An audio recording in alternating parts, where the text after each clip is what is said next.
मुरली माया बाबा की जीव और आत्मा है? अंतर, जीव और आत्मा में क्या अंतर? जीव कहते हैं जीवन को, जो जीता हुआ है वो जीव है। आत्मा जब परम धाम में है तो जीवित है, बोलती चालती है, उसको जीवन कहा जाता है। जीव किसके कहा जाता है? जीव कहा जाता है बोलते चालते को। जड़ उसे कहा जाता है जो बोलता चालता नहीं है। तो परमधाम में आत्मा है तो उसे जीव कहें या सिर्फ आत्मा कहें? आत्मा। और वही आत्मा जब इस सृष्टि रूपी रंगमंच पर आती है, कोई शरीर में प्रवेश करती है, तब उसे जीव कहा जाता है। जीवित आत्मा, जड़ आत्मा नहीं। परमधाम में आत्मा ऐसे पड़ी रहती हैं जैसे जड़वत, बिना शरीर के कोई हलचल नहीं। और कर्ण का अतीत के बारे में कृष्ण युद्ध के पहले क्यों बताता है, उसके बाद पहले क्यों नहीं बताता? कर्ण के अतीत के बारे में जब महाभारत युद्ध शुरू होता है उसके पहले क्यों बताते हैं? क्या बताते हैं? उसके अतीत के बारे में, जब कुंती पुत्र हो वैसा से करते हैं। हाँ, कि वो कुंती का पुत्र है। पहले क्यों नहीं बताते उसको? राज की बात पहले बताई जाती है कि टाइम पर बताई जाती है? कर्ण की आत्मा कौन है? अरे कर्ण है कौन? ब्रह्मा वाली आत्मा। ब्रह्मा वाली आत्मा सुनने का काम ज्यादा करती है या देखने का काम ज्यादा करती है या समझने का काम ज्यादा करती है? सुनने सुनाने का काम ज्यादा किया। तो सुनने सुनाने का जो काम ज्यादा करते हैं उस इंद्रिय को क्या कहा जाता है? कर्ण। तो वो कर्ण का पार्ट है। वो कर्ण वाली आत्मा कुंती से जन्म लेती है। वो कुंती कौन है? जो आदि से लेकर के अंत तक दिखाई गई है, कौरव संप्रदाय में रहती है। छोटी माँ। वो छोटी माँ ने जब समझाया यज्ञ के आदि में, तब उसको निश्चय बैठा मैं कृष्ण की आत्मा हूं, मुझे ब्रह्मा के रूप में पार्ट बजाना है। निश्चय बुद्धि बने। कुंती का बेहद में अर्थ क्या है? कुंती कहते हैं जिसको ज्ञान योग के पंख हों, उसे कुंती कहा जाता है। वो असली योगिनी है, अंदर अंदर ज्ञान भी भरा हुआ है, परंतु कौरव संप्रदाय में रही पड़ी है। उसका पार्ट ही बकरी का बताई दिया। तो मूर्ति में एक है बकरी, एक है घोड़ा, एक है शेर। बकरी का जो कान पकड़ लेता है, बस बकरी उसी की बन के रह जाती। एडवांस पार्टी वालों की पकड़ में आ जाएगी तो यहाँ शेरनी बन जाएगी।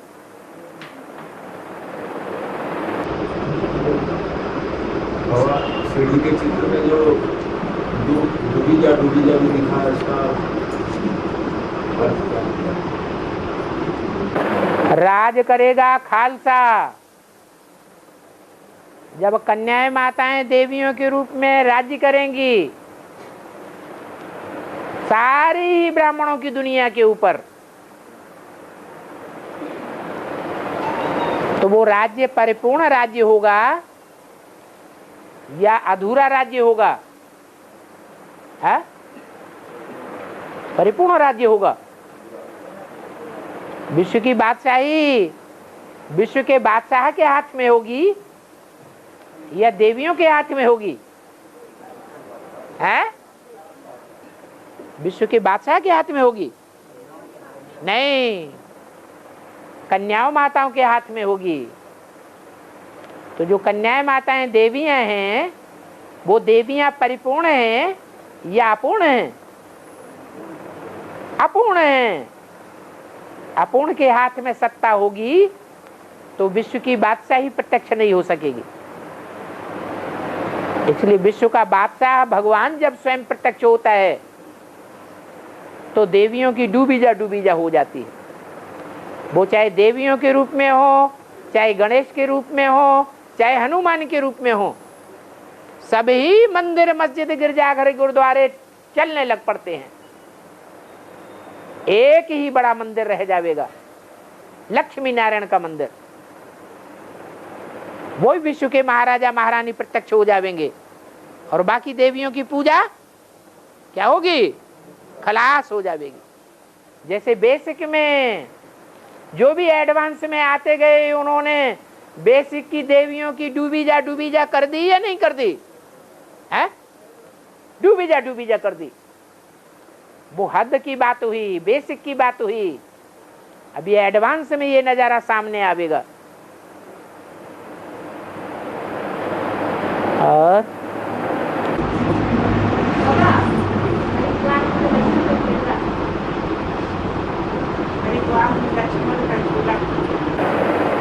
हरिद्वार में लक्ष्मण का झूला नहीं है, ऋषिकेश में है। क्या? ऋषिकेश में पहाड़ से जब गंगा नीचे उतरती है हरिद्वार में मैदान की ओर, तो पहाड़ी पर लक्ष्मण झूला दिखाया गया है। क्या? किसका झूला? लक्ष्मण का झूला। दो आत्माएं विशेष दिखाई गई हैं रामायण में। कौन कौन? राम और लक्ष्मण। महाभारत और भागवत में उनका नाम क्या दिया गया है? कृष्ण और बलराम।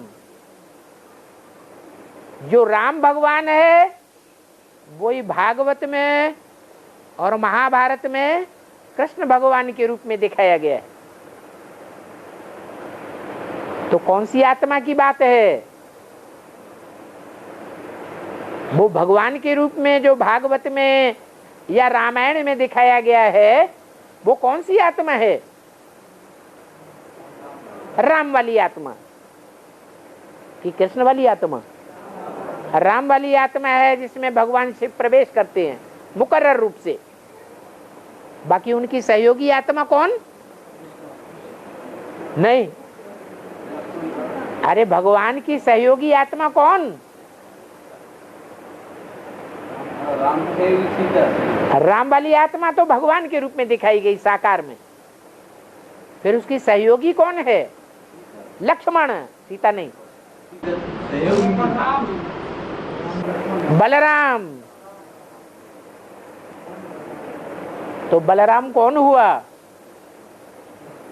राम का बल कौन हुआ? है लक्ष्मण वाली आत्मा। उसको संकर्षण भगवान के रूप में दिखाते हैं भक्ति मार्ग में। 7 फलों वाला सांप या 5 फलों वाला, जिस सर्प के ऊपर पृथ्वी टिकी हुई है, ऐसे दिखाते हैं। पृथ्वी कब कही जाती है? पृथिव्यातीति पृथ्वी। जो फैलती जाती है उसे पृथ्वी कहा जाता है। पृथ्वी को माता दिखाते हैं। पहले कन्या होगी कि पहले पृथ्वी माता होगी? पहले कन्या थी, कन्या कुमारी। फिर जब फैल जाती है द्वापर युग से, इस्लाम धर्म, बौद्ध धर्म, क्रिश्चियन धर्म, जैसे जैसे धर्मों की संख्या बढ़ती है वैसे पृथ्वी का विस्तार बढ़ता जाता है, धर्मखंड बढ़ते जाते हैं। तो पृथ्वी चौड़ी चकड़ी होती जाती है, फैल जाती है। तो किसका पार्ट है? जगदम्बा का पार्ट है। और कन्या के रूप में किसका पार्ट है? छोटी माँ का पार्ट है। वो कुंवारी कन्या और वो अधर कुमारी। क्या बात चल रही थी? लक्ष्मण। तो जो लक्षण वाली आत्मा है वो 5 विकारों वाली आत्मा है।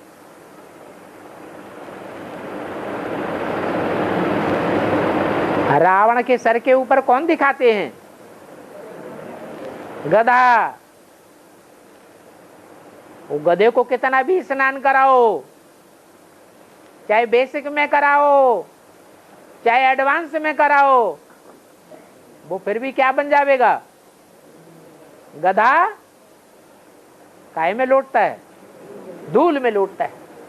वो फिर भी देह अभिमानी की धूल में लौट जाएगा।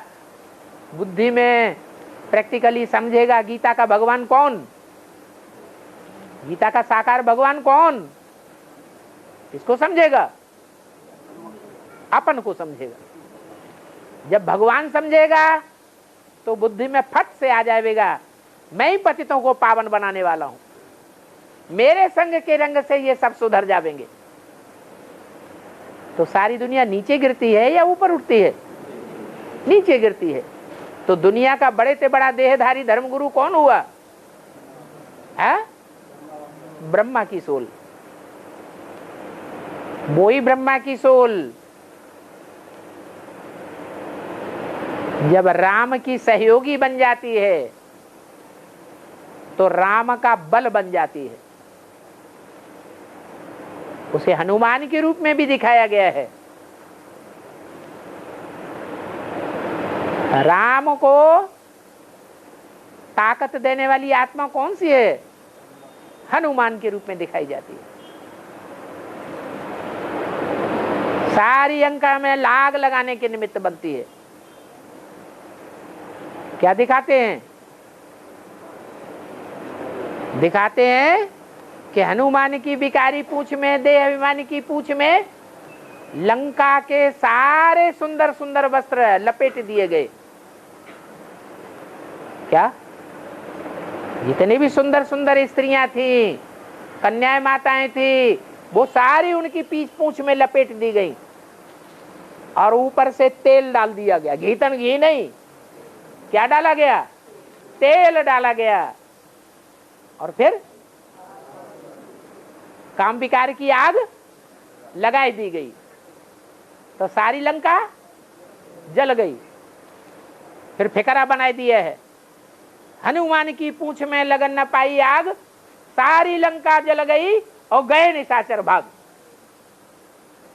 कहां की बात हुई? ये संगम युग की बातें हैं जो भक्ति मार्ग में दोहराई जाती है। तो बलराम का पार्ट किसका हुआ? ब्रह्मा की सोल का ही बलराम का पार्ट है। ये राम, ये बलराम, ये दोनों साथ ही आत्माएं हैं। सतयुग त्रेता में भी साथी हैं, द्वापर कलयुग में भी साथी हैं और संगम युग में भी भागीदार बनकर के पार्ट बजाती है। इनका सुख का आधा आधा हिस्सा बन जाता है। और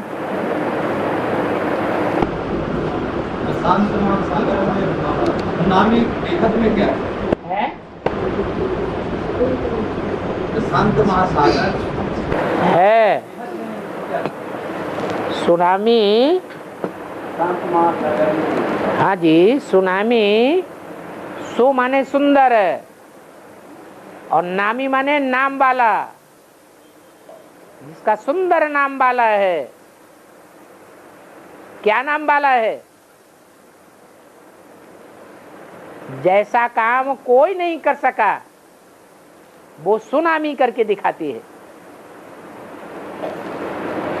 पहले भी चेन्नई में सुनामी आई थी, ढेर का ढेर विनाश हुआ। अभी बौद्धी धर्मखंड में सुनामी आती है। बौद्धी धर्मखंड का विशेष देश कौन सा है? जापान। जापानी लोग कहते हैं कि हम सूर्यवंशी हैं। तो तो जो सूर्यवंशी हैं उनमें कोई मणका है बौद्ध धर्म का मुखिया,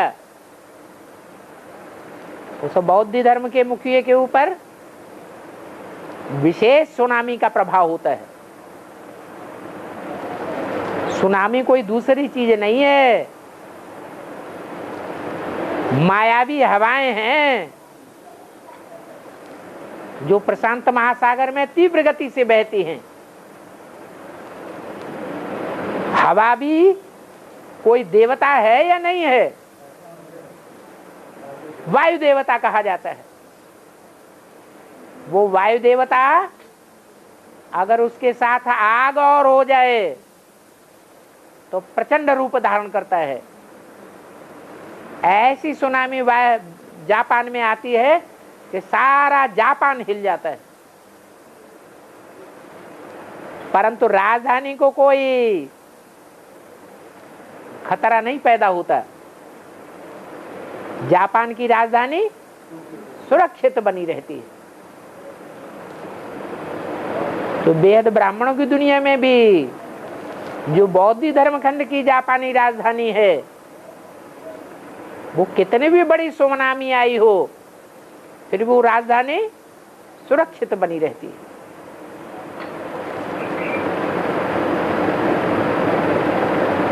बहुत बड़ा सागर है, नाम क्या दिया? प्रशांत महासागर। ज्यादा गहरा होगा या उथला होगा? ज्यादा गहरा नदी होती है तो शांत होकर के बहती है। ऐसे ये प्रशांत महासागर द्वापर युग के आदि से जब से चंद्रमा का खंड अलग हुआ, चंद्रमा का हिस्सा अलग हुआ, बहुत गहरे गहरे गड्ढे बन गए, उसमें बहुत गहरा है, बहुत शांत रहने वाला है। लेकिन जितना ही प्रशांत महासागर शांत है उतने ही उसमें हवाएं तेज गति से बहेंगी या धीमी चाल से बहेंगी? है तेज गति से बहेंगी। क्यों? क्योंकि प्रशांत महासागर के बीच में कोई भी दूसरा द्वीप खंड नहीं है, महाद्वीप नहीं है जहां पहाड़ से हवाएं टकराएं और मध्यम गति हो जाए। वही सुनामी की टक्कर कहां हुई? जाकर के जापान के किनारे।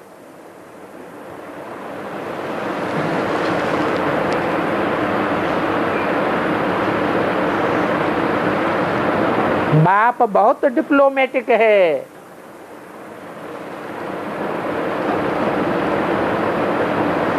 दुनिया वाले समझते हैं हम डिप्लोमेसी में रहते हैं, हमारे मुकाबले कोई नहीं है, लेकिन उनको ये पता नहीं है कि यहाँ डिप्लोमेटिक सबसे बड़ा कौन है? बाप है। कहते हैं मैं बहुत रमतू रमजबाज हूं, इस बात में मेरी टक्कर कोई नहीं ले सकता।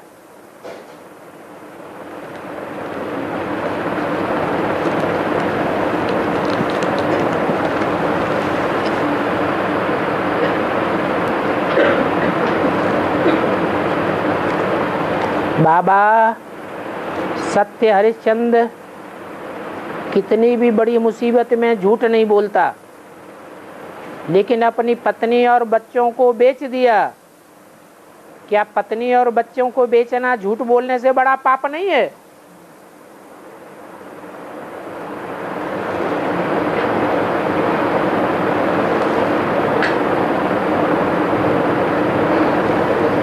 जब उसने विश्वामित्र को सारी राजधानी सारा राज्य अर्पण कर दिया, तो राजधानी में बीवी बाल बच्चे नहीं आते हैं क्या? हैं? वो भी आ गए। तो वो हरिश्चंद्र के रह गए या जिसको अर्पण कर दिए उसके हो गए? यहाँ ब्राह्मणों की दुनिया में विश्वामित्र कौन है? सारे विश्व का मित्र कौन है? उसका कोई दुश्मन नहीं बनता क्या? राम बाप का भी दुश्मन बनता है। शिव बाबा सारी दुनिया का मित्र है। वो आकर के दान मांगता है।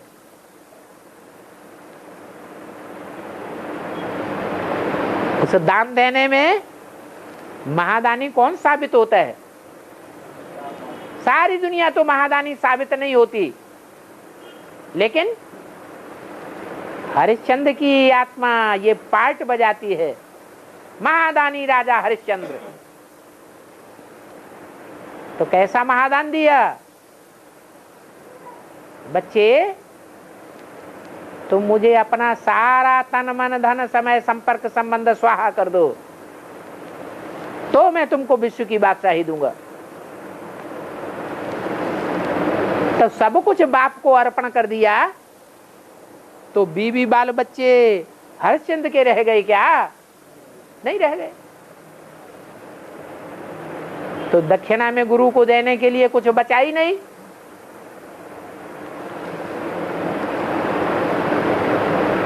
वो भी अर्पण करने पड़ते हैं।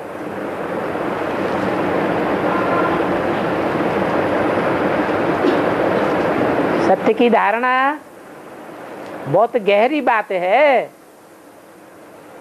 सत्य क्या है, असत्य क्या है, ये सब कोई नहीं पहचान सकता। अगर सत्य असत्य की जानकारी सबको हो, तो बड़े बड़े जज बैठाने की क्या जरूरत है? एक एक जज को लाखों रुपया पगार देनी पड़ती है। ये सब करने की क्या जरूरत है? पढ़े लिखे होशियार लोगों को जज के पद पर बैठाया जाता है। वो सत्य और असत्य का निर्णय करते हैं।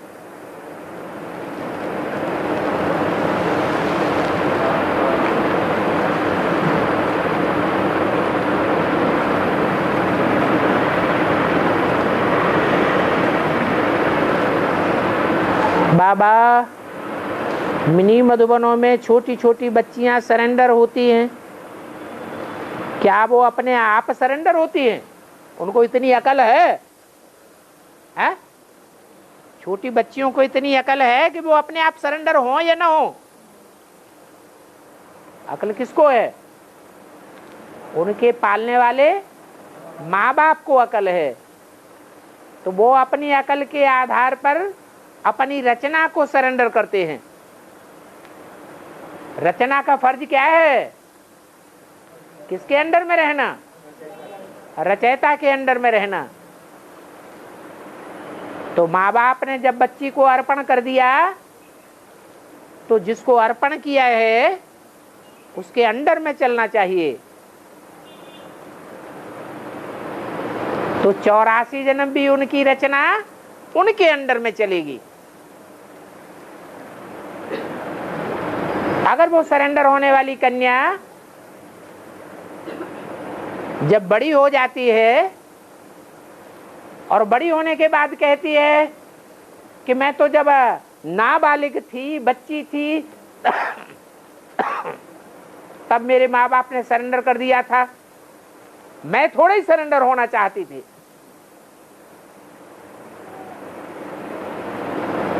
तो सही कहती है या गलत कहती है?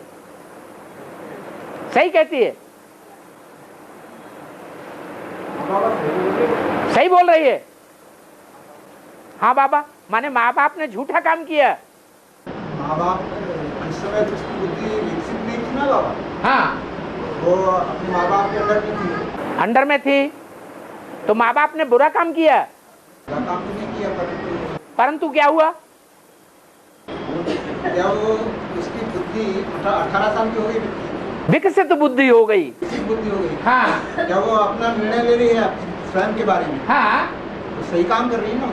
सही काम कर रही है। माने ईश्वर जो आया हुआ है और ईश्वर ने सरेंडर किया हुआ है, तो ईश्वर ने गलत काम किया और कन्या को बरगलाने वालों ने अच्छा काम कर दिया। बाबा ने सही काम किया। अरे 18 साल से पहले कन्या बरगलाई जाती है कि नहीं बरगलाई जाती है?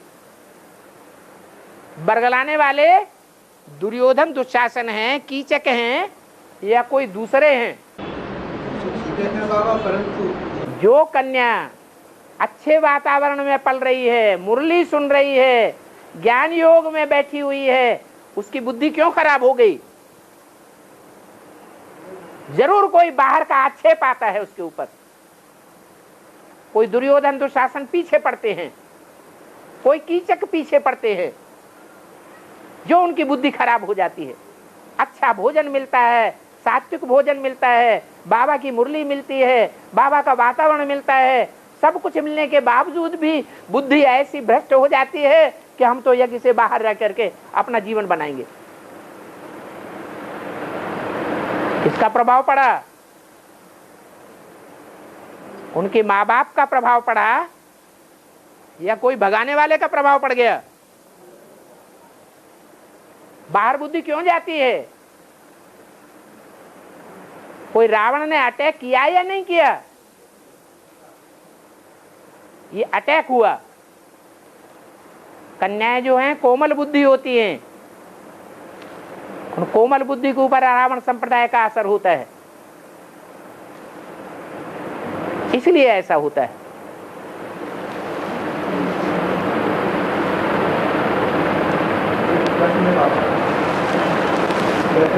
पहले ये बात पूरी, दूसरी बात है कोई? नहीं दूसरी बात। हाँ यही बात चल रही है। दूसरी बात है, दूसरी बात क्वेश्चन करना। हाँ दूसरी बात बाद में। तो जो अपने आप सरेंडर होती हैं, माँ बाप के द्वारा जबरदस्ती सरेंडर की जाती हैं, माने छोटी छोटी कन्याओं को जबरदस्ती नहीं करना चाहिए, वो तो ठीक बात है। एक भी ऐसी छोटी कन्या नहीं है जिसके सरेंडर पत्र पर साइन नहीं है।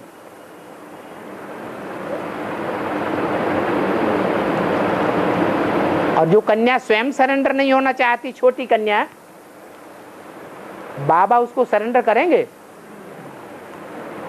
बाबा तो और ही वापस भेज देते हैं। जब कन्या सरेंडर नहीं होना चाहती, भले छोटी बच्ची है, आज भी जज में, न्यायालय में माँ बाप के बीच में लड़ाई होती है। बच्चों का प्रश्न आता है, ये बच्चे किसके साथ रहेंगे? तो किससे पूछा जाता है? बच्ची से पूछा जाता है। बच्चे से पूछा जाता है तुम किसके साथ रहना पसंद करते हो? तो बच्चा जब बताता है कि हम माँ के या बाप के पास रहना पसंद करते हैं, तो उन्हीं के साथ भेजा जाता है।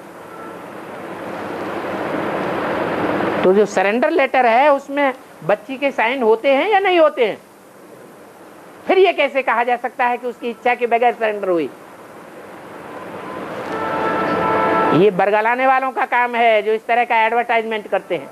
बाबा के पास तो हर बात का प्रूफ रहता है।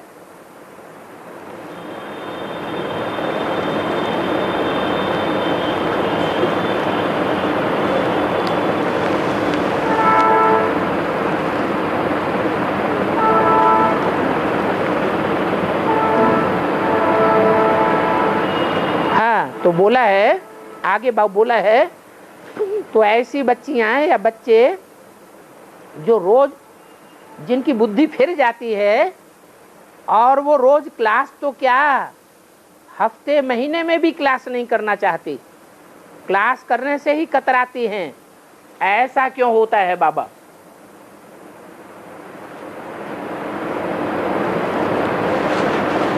क्यों हो सकता है बताओ? लगन क्यों नहीं ऐसी होती है? क्योंकि छोटी बच्ची थी तब उसमें विकार नहीं थे। जब छोटी बच्ची थी, 10-12 साल की थी, 13 साल की थी, तो उसमें विकार नहीं थे। लेकिन जिस घर परिवार में, जिस माहौल में रहती हैं वो कन्याएं, वहां के आसपास वाले, मोहल्ले वाले और वो उनके रिश्तेदार संबंधी उस बच्ची को गंदा कर देते हैं। वो गंदगी उनको बड़े होने के बाद याद आती है, जब वो नौजवान हो जाती हैं। फिर उनकी बुद्धि ज्ञान और योग में नहीं लगती है। बाबा भी मुरली में बोलते हैं, कोई बाप से खराब, ये नरक की दुनिया है। कोई भैया से खराब, कोई मामा से खराब, कोई पड़ोसी से खराब, कोई गुरु टीचर से खराब। ट्यूशन पढ़ाने वाले टीचर से भी गंदे होते हैं। कन्याओं के, बच्चियों के साथ दुश्मन बन जाते हैं। इसलिए मुरली में बोला कन्याओं के लिए सिर्फ एक ही ठिकाना है, मां। मां के संरक्षण में बच्ची सुरक्षित रह सकती है।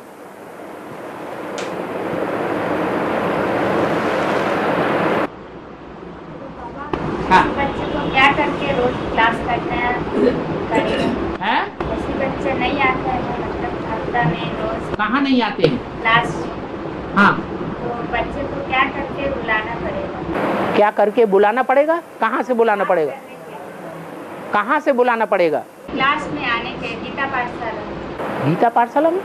वो गीता पाठशाला की बात नहीं हो रही है, ये सरेंडर होने वाले बच्चों की बात हो रही है। माता जी हाँ। अपने लौकिक क्वेश्चन पूछ रहे हैं। क्या? अभी कोई भी बच्चे हैं, अच्छा, लौकिक दुनिया में बाहर की दुनिया में रहे पड़े हैं, सरेंडर नहीं हुए हैं, नॉन सरेंडर बच्चे हैं, हाँ, उनके बारे में क्या? तो माँ बाप क्लास रोज करते हैं, माँ बाप रोज क्लास करते हैं, लेकिन बच्चे नहीं करते। बच्चे नहीं करते हैं तो जरूर उनको संग के रंग से माँ बाप ने बचाया नहीं है। माँ बाप अपनी मस्ती में रहते हैं, अपनी रचना को छोला छोड़ दिया है। उनके ऊपर नियंत्रण रखना चाहिए कि बाहर की दुनिया के उनके ऊपर संग न लगे। और कन्याओं को ऊपर तो बहुत ज्यादा संग का रंग लगता है, कुमारों को इतना ज्यादा नहीं लगता है। एक बाप का सुना और दूसरे का न सुना, तब कन्या की। अरे सुने तो एक बाप का तब जब एक बाप के अंडर में हो। और मेरा क्वेश्चन था, हाँ, जैसे एडवांस पार्टी का विभाजन हुआ, विभाजन हुआ, विष्णु पार्टी में चले गए कुछ लोग, हाँ और वो विष्णु पार्टी वाले संगठन में आना चाहते हैं, हाँ जी, तो उनका उद्देश्य मेरे ख्याल से तर्क से है, तो उनको आने देना चाहिए। बाप तो कहते हैं यहाँ एक ही हट्टी है, दूसरी कोई हट्टी ही नहीं है, मुक्ति जीवन मुक्ति की। और सारी दुनिया की मुक्ति जीवन मुक्ति होनी है, या विष्णु पार्टी में या कोई पार्टी में जाने वालों की नहीं होनी है। सारी दुनिया की मुक्ति जीवन मुक्ति एक ही हट्टी से होनी है। तो कहाँ जाएंगे बेचारे, कहाँ जाएंगे? तर्क वो उनका भाव जो है तर्क करने की है, तर्क क्या तर्क करने की है? अपनी एडवांस पार्टी में आकर के वो कुछ तो कौन मना करता है? आओ तर्क करवा के, सामने क्यों नहीं आते? जरा सामने तो आओ, चलिए। यहाँ कोई डरता है क्या?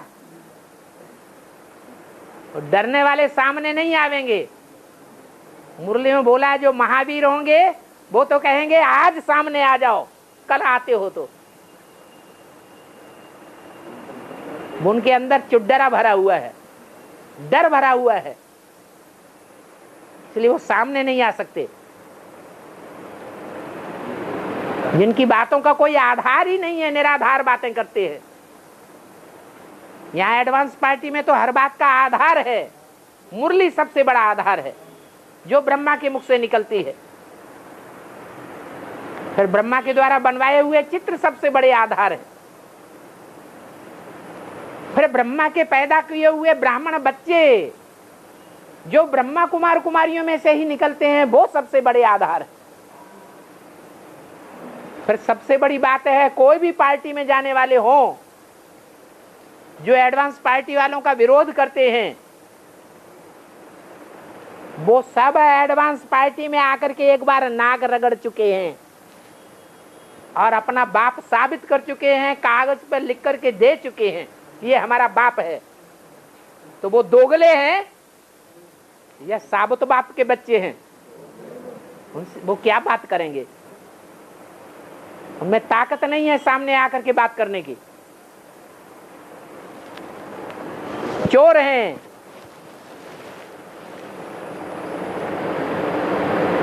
ये वो हैं जिनको मुरली में बोला है लंपट, कीचक, जो ब्रह्मा कुमारियों के पीछे पड़ते हैं। बाबा ये तो जगदम्बा का झाड़ू तो लगना ही था ना, तो इनको तो निकलना ही था। अभी झाड़ू नहीं लगा है, अभी वो झाड़ू लगने का टाइम शिवरा वो क्या के विजयदशमी के बाद का होता है। जब रावण मारा जाता है उसके बाद झाड़ू लगाया जाता है। तो अभी जो निकल रहे हैं दूसरे वो तो अनिश्चय बुद्धि होकर के पुराने पत्ते झड़ते रहते हैं, नए निकलते रहते हैं। तो झाड़ू लगना अभी भी शुरू नहीं। ये कोई झाड़ू नहीं है।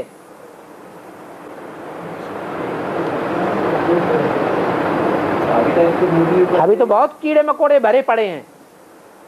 कीड़े मकोड़े वो हैं जो और धर्म में जाकर के शरण लेंगे, और धर्मों में कन्वर्ट हो जाएंगे, और औरों को बाप बना के बैठ जाएंगे,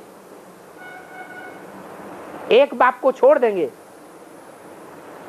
एक बाबा दूसरा न कोई, इस बात को ही भूल जाएंगे।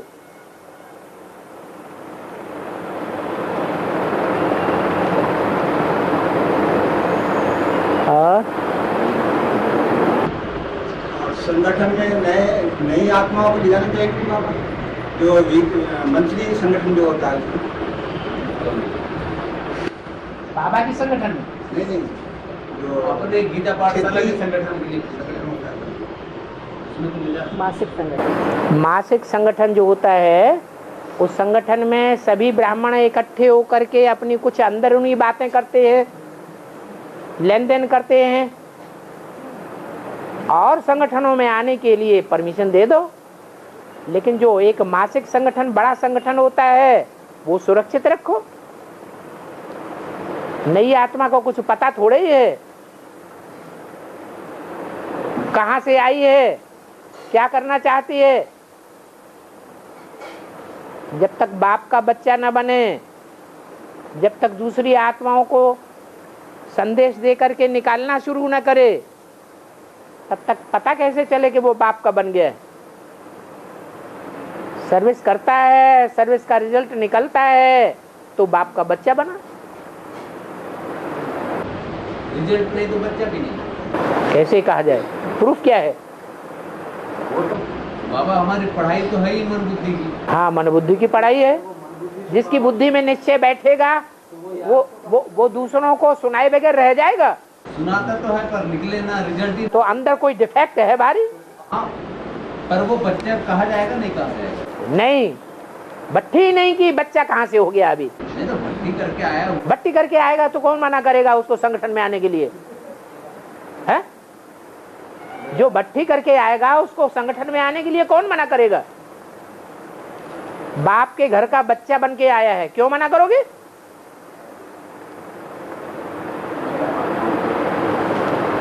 और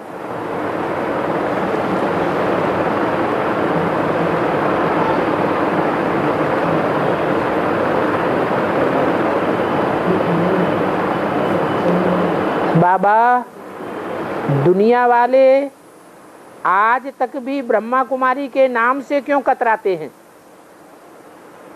चाहे वो गरीब से गरीब तबके के ही क्यों न हो।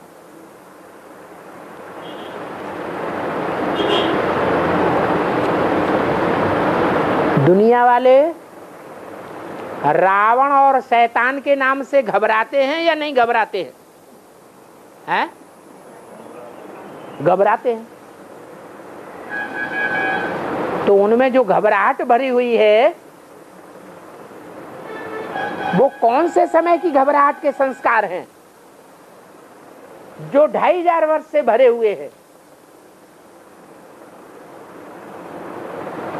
द्वापर युग के आदि से लेकर के कलयुगांत तक 63 जन्मों में ये शैतान और रावण से घबराहट के संस्कार भरे हुए हैं।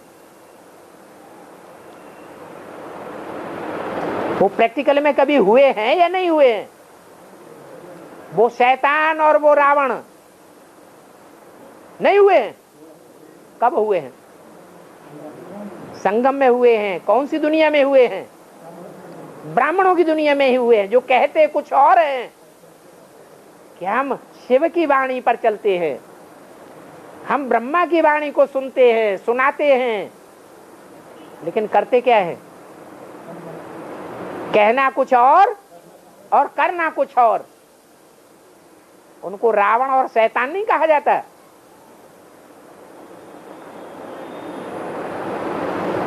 तो कौन हुए वो शैतान? शैतानों और रावणों का संप्रदाय कहां बैठा हुआ है, कहां काम कर रहा है? बेसिक में काम कर रहा है। तो दुनिया उनसे घबराएगी नहीं? वो घबराहट के संस्कार सभी में भरे हुए हैं। हाँ, जो पक्के सूर्यवंशी होंगे वो किसी से नहीं घबराएंगे।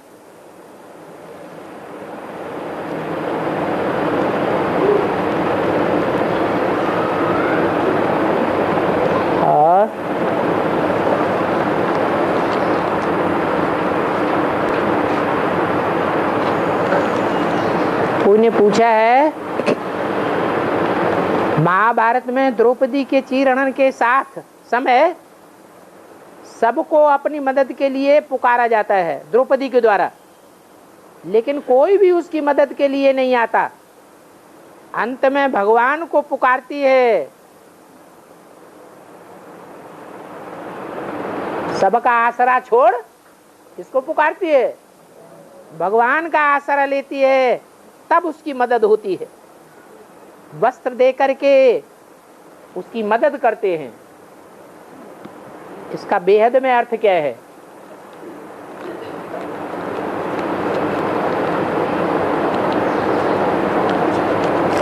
छोटा सा एक मिसाल देते हैं। ब्राह्मणों की दुनिया में एडवांस में आधा विनाश कब हुआ था? है?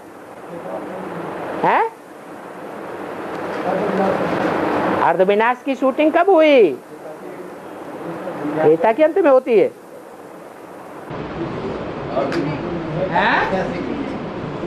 हैं? 69 में? अरे दिवाला निकाल दिया एडवांस ज्ञान का।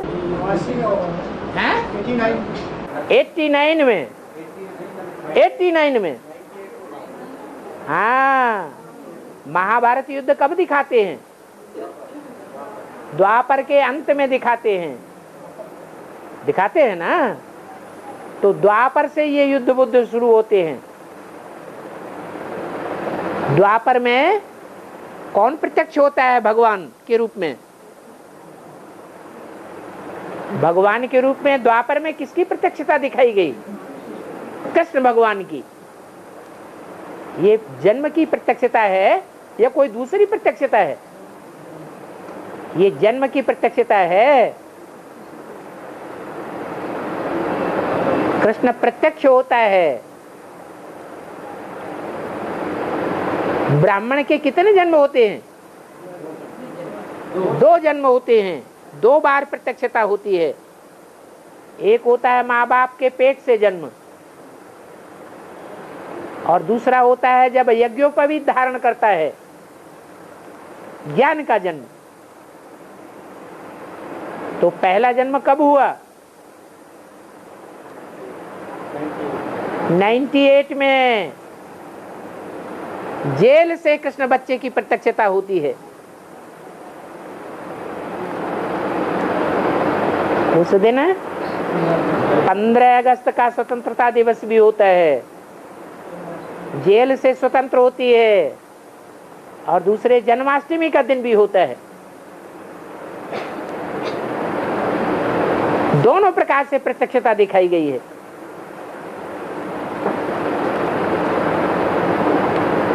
तो इससे साबित होता है कि शास्त्रों में कृष्ण को भगवान दिखाया गया है या निराकार भगवान की बात है। मुरली में तो बोला है ये प्रत्यक्षता भी, बाप की प्रत्यक्षता भी एक मुसीबत है ब्राह्मणों की दुनिया में। स्थूल दुनिया में देखा जाए तो 2 बार बड़ी बड़ी मुसीबतें आती हैं। एक अर्ध विनाश होता है त्रेता के अंत में, द्वापर के आदि में, तब। और एक संपूर्ण विनाश होता है दुनिया में कलयुग के अंत में, तब बड़ी से बड़ी मुसीबत आती है दुनिया वालों के लिए। तो पहली मुसीबत हुई एडवांस पार्टी की ब्राह्मणों की दुनिया में 98-99 में।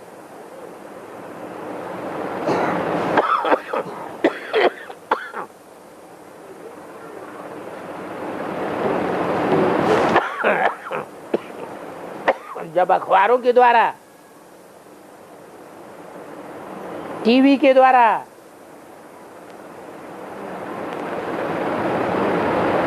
प्रशासनिक अधिकारियों के द्वारा,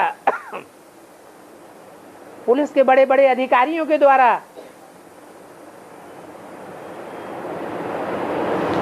कौरव संप्रदाय और यादव संप्रदाय को सहयोग दे करके हमला होता है, तो उस हमले में जो एडवांस ज्ञान में चलने वाली कन्याएं माताएं हैं वो दरबदर हो जाती हैं।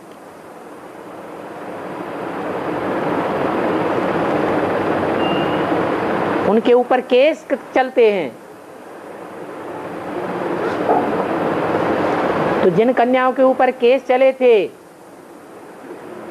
उन कन्याओं को कोर्ट में दबाव दिया गया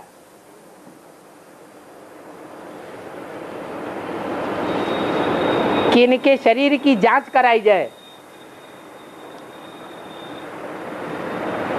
कि यहां बलात्कार का धंधा होता है कि नहीं होता है।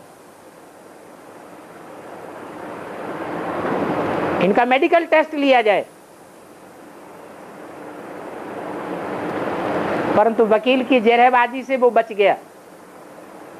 वकील ने जरह की कन्या नहीं चाहती है ये सब कुछ कराना, आप जबरदस्ती कुछ भी नहीं करा सकते। तो कोर्ट तो कुछ नहीं कर पाया। कन्या को नारी निकेतन में भेज दिया गया। परंतु बाद में पैसा जो लेने वाली पुलिस है ना, उनको पैसे दे दिए गए।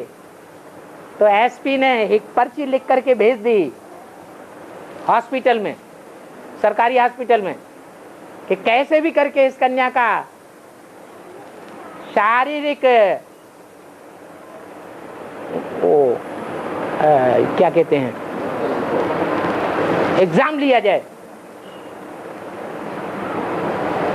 तो नारी निकेतन से कन्या बुलाई गई।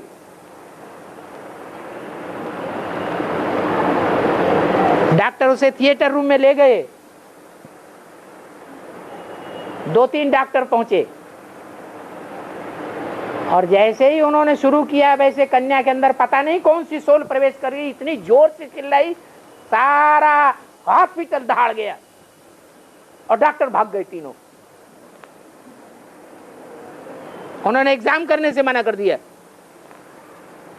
कि किसने मदद की है?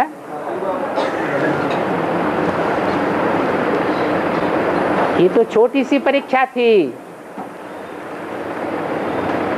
ये बंधनों की दुनिया आगे चल के बढ़ेगी या घटेगी? बंदरों की तरह मनुष्य हो जाएंगे। एक दूसरे के आमने सामने अत्याचार करने लग पड़ेंगे, नंगा करने लग पड़ेंगे। जैसे महाभारत में द्रौपदी के लिए दिखाया गया है। ऐसी ऐसी समस्याएं आएंगी जो जबरदस्ती नंगा करने की कोशिश करेंगे।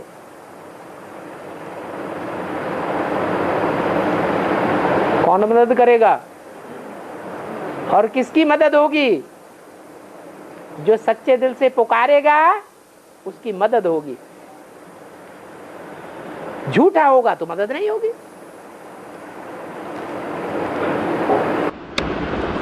ऐसी परिस्थिति में ब्रह्मा बाबा की सोच की मदद कर सकते हैं। ब्रह्मा बाबा की सोच की मदद कर सकते हैं। ब्रह्मा बाबा क्या कर सकते हैं?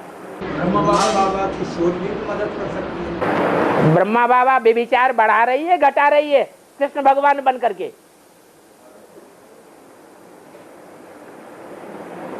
आपको रक्षक के रूप में ब्रह्मा बाबा याद आते हैं,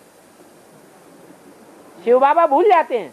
नहीं बाबा, ब्रह्मा बाबा का सूक्ष्म शरीर है। अब ब्रह्मा बाबा का सूक्ष्म शरीर तो है, वो सूक्ष्म शरीर अभी गधे का पार्ट बजा रहा है या बैल का पार्ट बजा रहा है या शंकर वाली आत्मा को सहयोग दे रहा है?